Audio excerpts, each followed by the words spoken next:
हमें ये बताइएगा कि मैंने अक्सर ये केसेस देखे हैं, सुने हैं कि लोगों में ना सडनली जो है ना वो ब्लड की प्रोडक्शन नहीं होती है।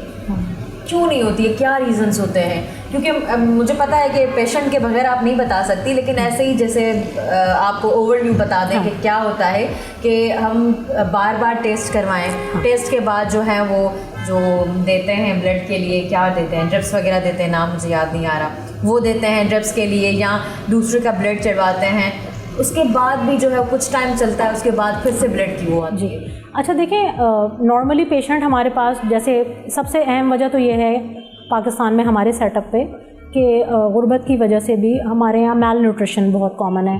ख़वातीन की डाइट प्रॉपर नहीं होती है और उसके अंदर पेशेंट आता है हमारे पास कंप्लेन करता हुआ कि मेरा सांस फूल रहा है। तो अब जब ये इतनी वेग टर्म है कि सांस फूल रहा है, तो हमें इसमें सबसे पहले हम ब्लड का टेस्ट CBC करवाते हैं। ठीक है, CBC में पेशेंट का आ गया कि हीमोग्लोबिन कम है। अब कितना कम है, हम उसमें एक एवरेज हमने कट ऑफ रखा हुआ है 10 ग्राम्स पर डेसीलीटर। अगर 10 से हम देखते हैं कितना कम है, 6 पर है, 4 पर है, 3 पर है, तो अगर ये जो 3, 4, 6 होते हैं, ये बड़ी बीमारी अमूमन इंडिकेट कर रहे होते हैं। बोन मैरो कोई सप्रेशन तो नहीं है, क्योंकि हमारी जो रीढ़ की हड्डी में जो गूदा है, आम आदमी के लिए समझा रही हूँ, तो उसका काम ये सारे ब्लड सेल्स प्रोड्यूस करना है। तो जब वो RBCs प्रॉपरली प्रोड्यूस नहीं कर पाता बोन मैरो, तो हीमोग्लोबिन उसमें चूँकि ट्रेवल करता है, तो वो फिर हीमोग्लोबिन नहीं प्रोड्यूस होता, तो वो बोन मैरो सप्रेशन की तरफ भी इशारा हो सकता है। गुर्दे के कुछ प्रॉब्लम्स होते हैं, कोई क्रॉनिक फेलियर की तरफ गुर्दा है, अगर वो एरिथ्रोपोइटिन एक प्रोड्यूस करता है हार्मोन, वो अगर कम है तो अगेन हीमोग्लोबिन, हम जितना भी ब्लड चढ़वाएं वो एक टाइम के लिए बढ़ेगा, एरिथ्रोपोइटिन का इंजेक्शन दें वो फिर ड्रॉप करेगा। हार्ट फेलियर एक ऐसी कंडीशन है जिसके अंदर अगर पेशेंट जो है वो क्रॉनिक हार्ट पेशेंट है और उसका जो ब्लड है वो प्रॉपरली हार्ट पंप नहीं कर रहा ब्लड, तो उसमें भी यही होता है कि हमने पेशेंट्स को लाख ब्लड चढ़वाए, आयरन दिया, लेकिन उसके बावजूद उसका जो वो है वो आता रहेगा।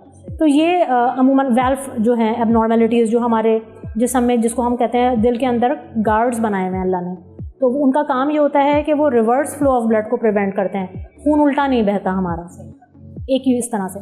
तो अगर उनमें कोई प्रॉब्लम है तो अगेन वो भी पेशेंट ऐसे एनीमिक होते हैं। तो बड़ी बीमारियों के लिए उस हिसाब से ट्रीटमेंट होता है, और जो अगर नॉर्मल सिर्फ खून की कमी है ड्यू टू पुअर डाइट, तो उसमें हम पेशेंट्स को सजेस्ट करते हैं कि आप अपनी डाइट बेहतर करें, टैबलेट्स देते हैं, इंजेक्शंस देते हैं, तो वो सही हो जाता है। अच्छा, ये आपने जो इश्यूज बताए उनको डायग्नोज करने के लिए कोई टेस्ट है? जी, अगेन एरिथ्रोपोइटिन लेवल्स करवाए जाते हैं, सीरम एरिथ्रोपोइटिन, जो ब्लड के अंदर एरिथ्रोपोइटिन हार्मोन का कंटेंट देख लेते हैं। अगर वो कम आ रहा है, इसका मतलब है किडनी का कोई इशू है।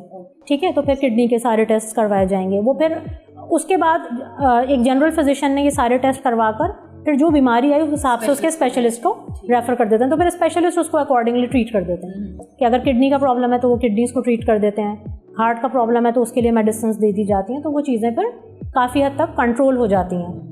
अच्छा, ये बोन मैरो का आप जो कह रही थी, उनकी कोई टेस्ट वगैरह? बोन मैरो के लिए, जी, बोन मैरो के लिए हम नॉर्मली जो बोन मैरो का सैंपल लेकर, जिसको लंबर पंक्चर टेक्निक से लिया जाता है, वो करवाते हैं। CSF लिया जाता है, जो फ्लूइड होता है बेसिकली ब्रेन और स्पाइनल कॉर्ड में, उसमें पता चल जाता है कि बोन मैरो कैरियोटाइपिंग से कि पेशेंट के बोन मैरो के अंदर कोई ऐसा मसला आ रहा है, तो फिर उसका छोटा बच्चा है, अगर अच्छा डायग्नोसिस है तो फिर उसको फिर आगे की फर्दर चीज़ों को सजेस्ट किया जाता है।